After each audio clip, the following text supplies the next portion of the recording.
Welcome back. This is the 8th in a series of presentations on system requirements analysis using papers I've presented at the Symposium of the International Council on Systems Engineering. This is a paper from the 2015 Symposium on implementing structured requirements to improve requirements quality. I'm going to talk about using structured natural language. This is what we chose to do at the Boeing company as our approach to the engineering of high quality requirements, which is essentially a specific grammar for how to write requirements. And then I'll talk about the standard patterns and types and how we do the measurement of requirements quality from those types and patterns using the concept of verifiability. We'll talk about how we've implemented this and automated some of the features of it using requirements management and other tools, and then talk about how we've been able to demonstrate quality improvement and the return on investment. This is really an implementation of a closed loop feedback control process as described in the INCOSE System Engineering Measurement Primer, from which this graphic is adapted.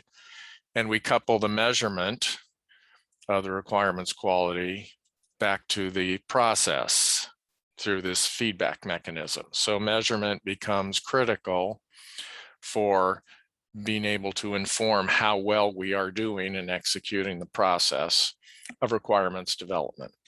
The problem that motivates using structured requirements, and this is not a new problem, but it's the idea of ambiguous requirements. We're not sure what they mean, or different people think they mean different things, which is a problem when there's different folks specifying the requirement or designing to the requirement or verifying to the requirement. So numerous solutions are proposed. Agile system engineering methodology essentially attempts to avoid requirements by focusing on user stories, but at some point, someone is going to have to write a test case and decide whether the software actually satisfies that test case. So the test case becomes essentially a substitute for requirement, although it may be written later. There have been formal language approaches in the 80s and 90s been discussed.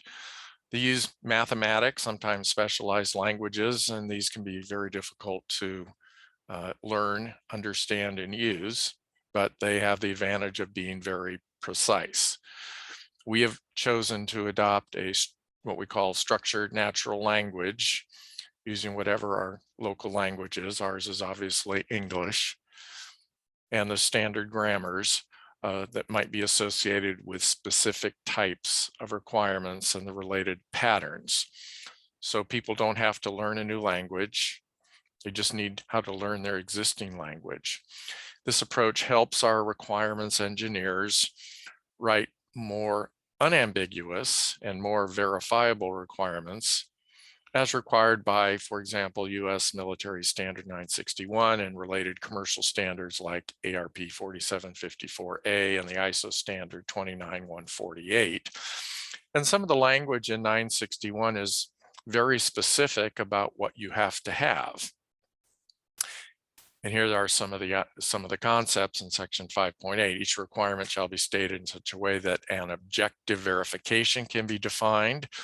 Only requirements that are measurable, achievable, and we'll talk about achievable in our next presentation, and verifiable shall be included. Requirements shall be worded to provide a definitive basis for acceptance or rejection. There's the idea of objective verification again, and they should only address one requirement or topic.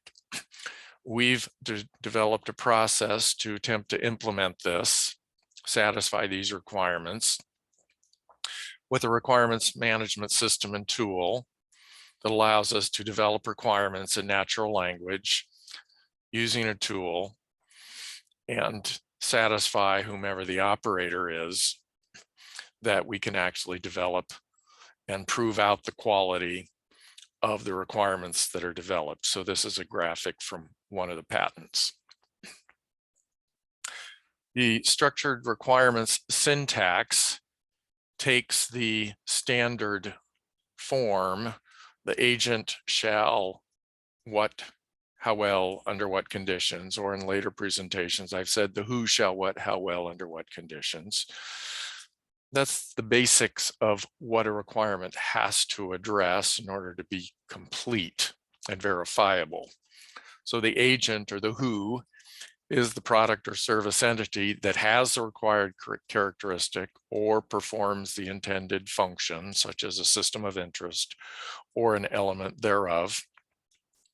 The word shall or some other keyword identifies a statement as a mandatory characteristic, that is, a requirement.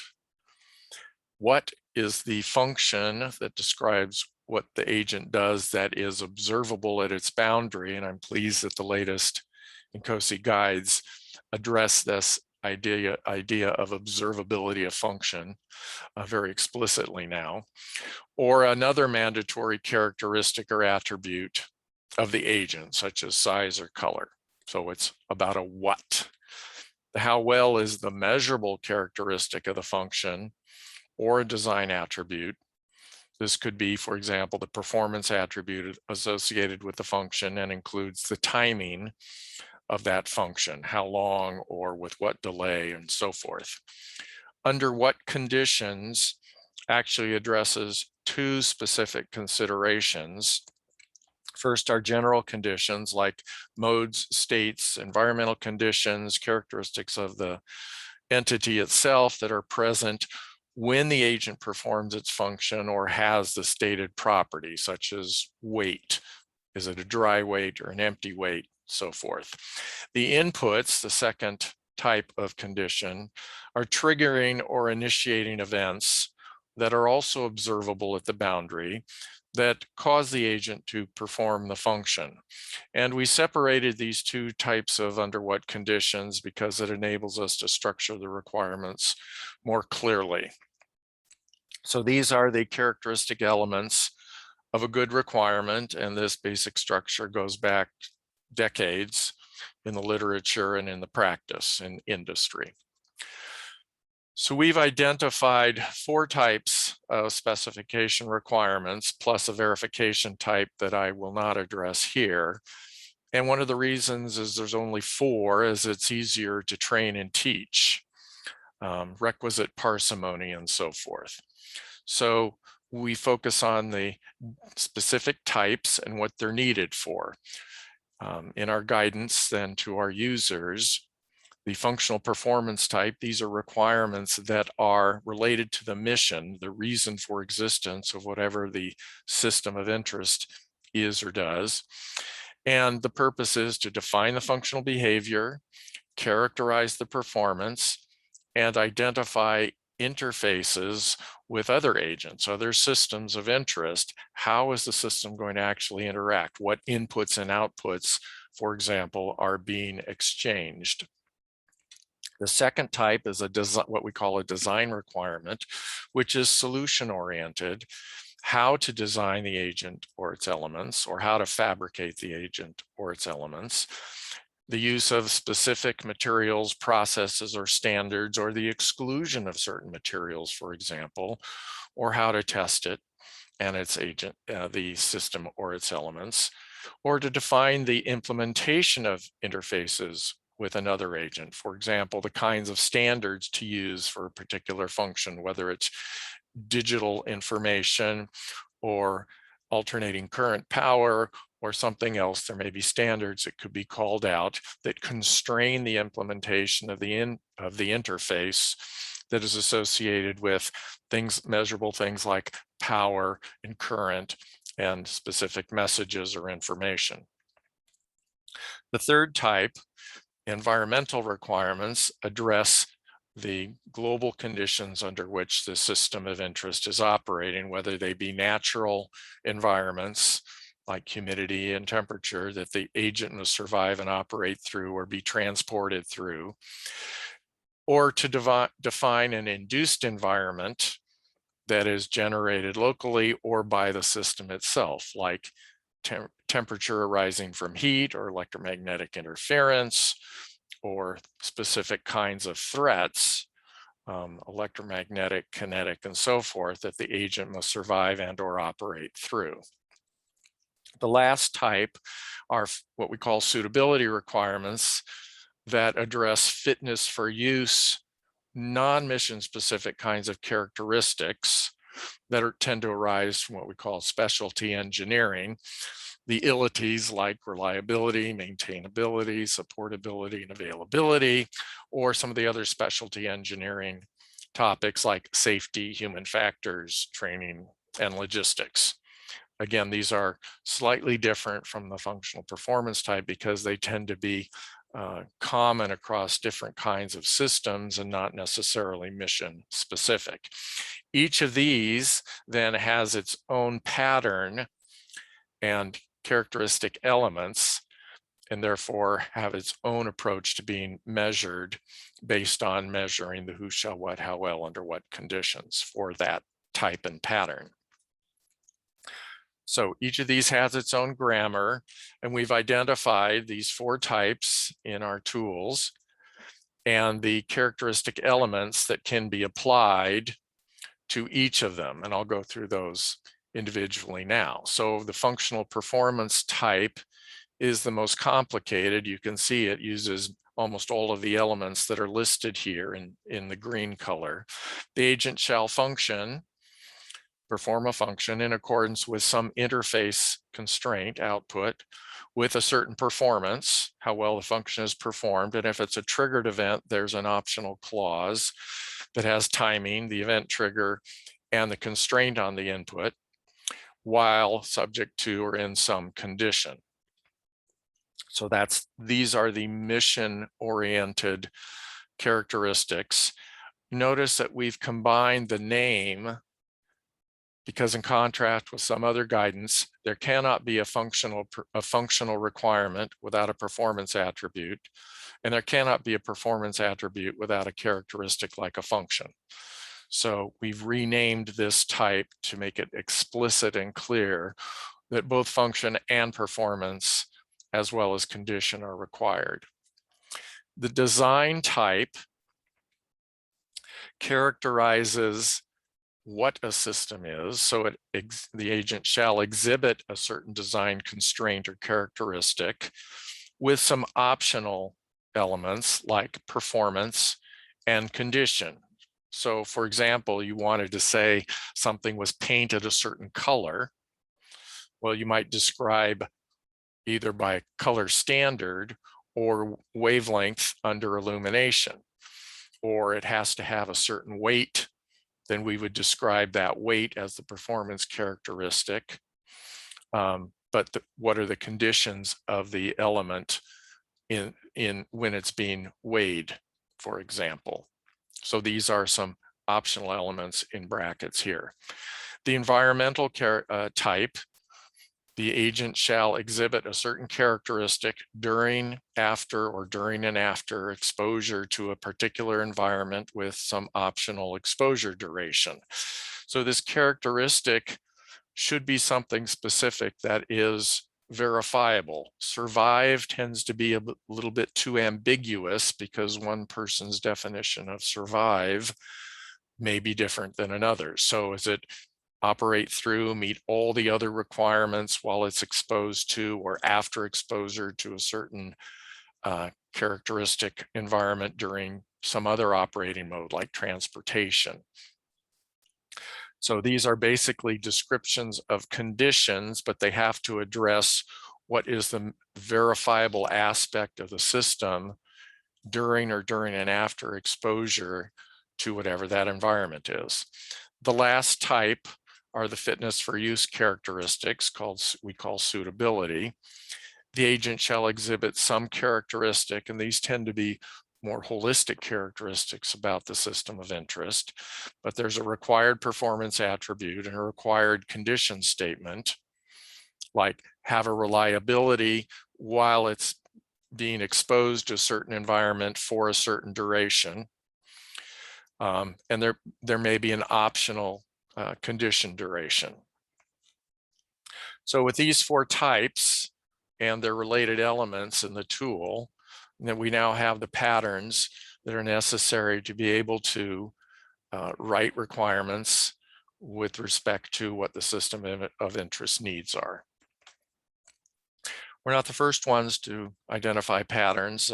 First paper I'm aware of was Dan Pereno and others at Physiocontrol from the 2001 INCOSE proceedings, had a structured requirement that was auto-populated from a database. Interestingly, the prior SRA presentation from the same proceedings in 2001 that I did also talks about structured functional performance requirements, even though we hadn't collaborated on this at all, but 2 papers in the same year, to INCOSE 2001.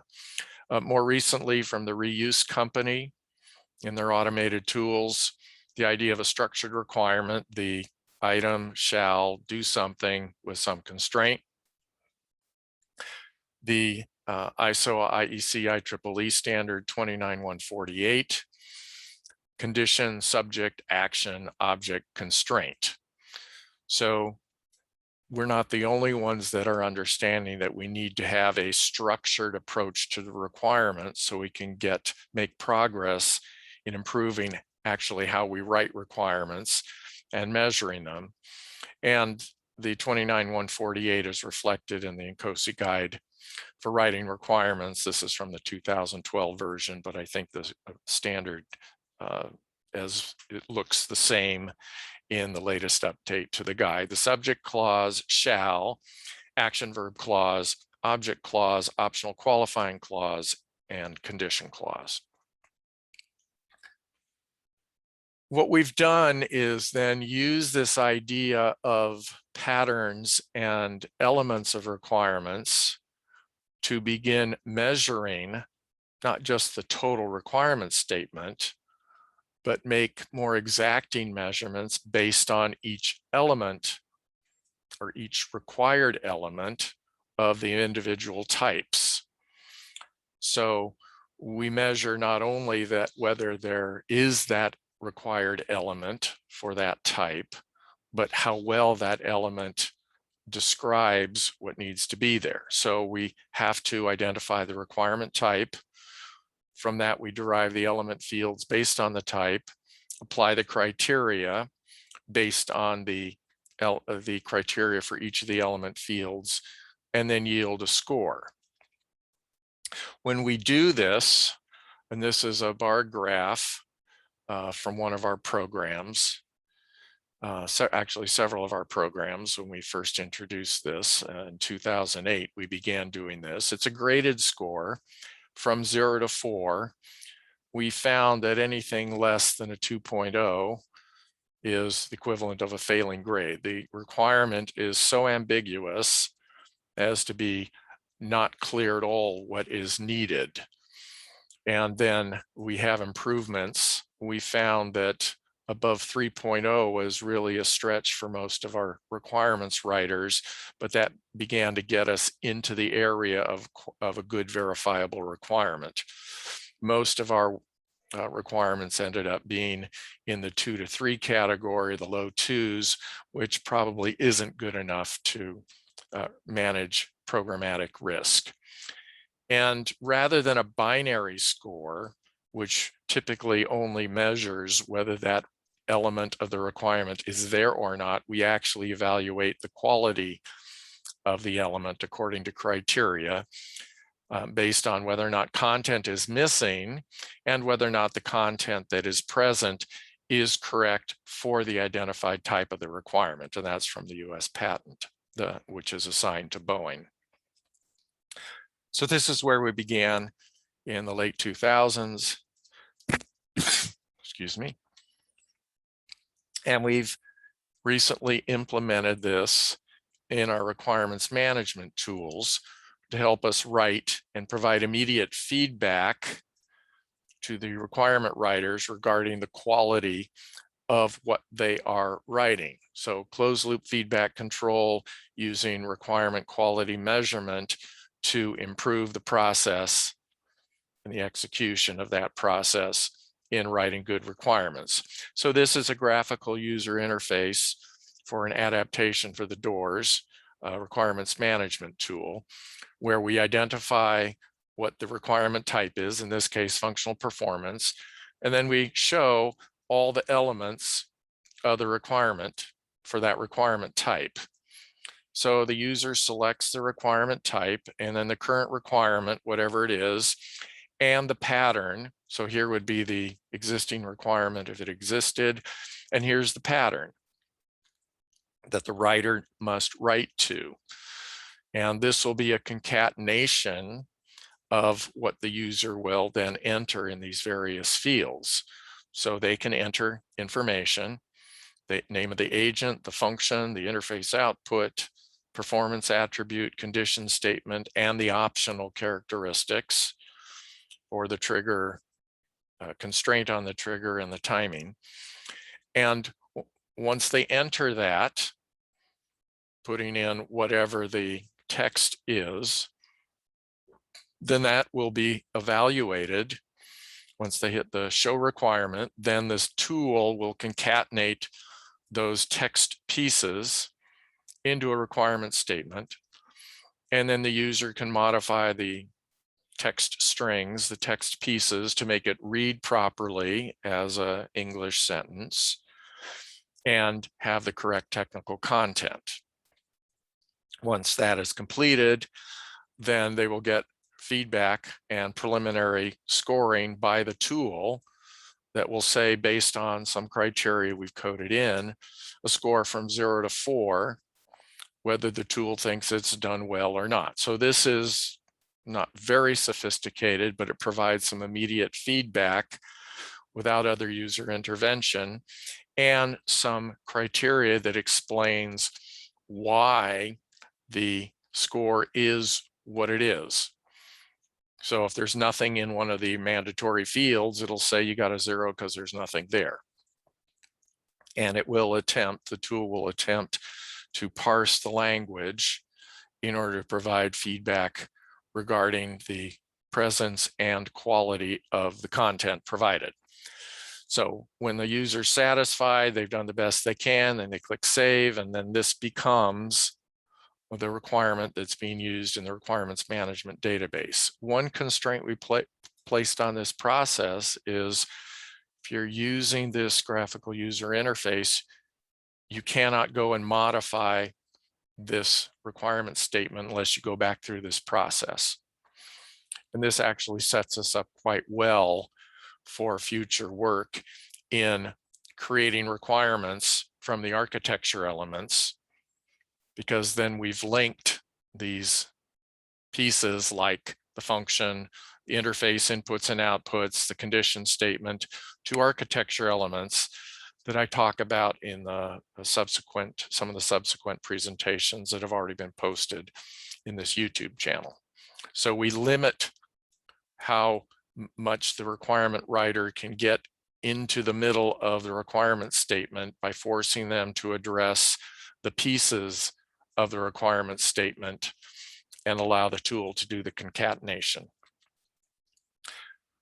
Some preliminary use with this tool, we've seen significant improvement in the measured quality of the requirements being written. So these are 9 specifications from one program. They wrote their requirements without benefit of this process and tool, and they got an average score somewhere around 2.0 out of 4. And then we evaluated their requirements, gave them feedback, and then they improved their requirements and we rescored them. And on average, there was about a 1-point improvement out of 4, so 25% improvement. And it gets us from this muddled area where the requirements are very ambiguous, on average, well above the 3.0, which is where now you have a clarity in what the requirement is actually asking for. On the right-hand side, we also asked the engineers on the program to estimate what requirements related rework they would have avoided by having this early on. And anywhere from 25, 30 to 50 or more percent, on average 44%, they estimated they would have avoided requirement cost rework by having this process in place. This doesn't count any savings for design or verification rework sometime in the future had these requirements not be improved. So we think having the discipline process, having the feedback via measurement is very helpful in leading to improved requirements quality, more verifiable requirements, and saving the programs money and time by avoiding rework. So in summary, we've taken to heart what's in the INCOSE measurement primer by implementing a closed loop feedback control process and the tools to improve our requirements development that couples our measurements directly to the process of writing requirements. And this is elaborated in some detail in these 2 US patents from the year 2014. We have 4 broad requirements types, and I know in some examples I've seen as many as 17 patterns. We think that's very difficult to train to. So we have 4 patterns, 4 types, and they're associated with patterns with some optional elements and training courses that go along to teach those. We augment structured natural language with this multi-level quality measurement on the elements of the structured requirements. So we don't ask the users to look at the requirement as a whole only, we ask them to look at the elements and evaluate whether those elements are adequate to the need for a verifiable requirement. We've implemented this in the DOORS requirements management tool, in Excel, and in Team Center for Systems Engineering from Siemens. This basic idea and the graphical user interface. We realize benefit immediately by providing this feedback to requirement engineers so they can see what the deficiencies are while they're writing each requirement and make the correction immediately, and set ourselves up for future of associating those elements of requirements, structured requirements, with the architecture that's being developed.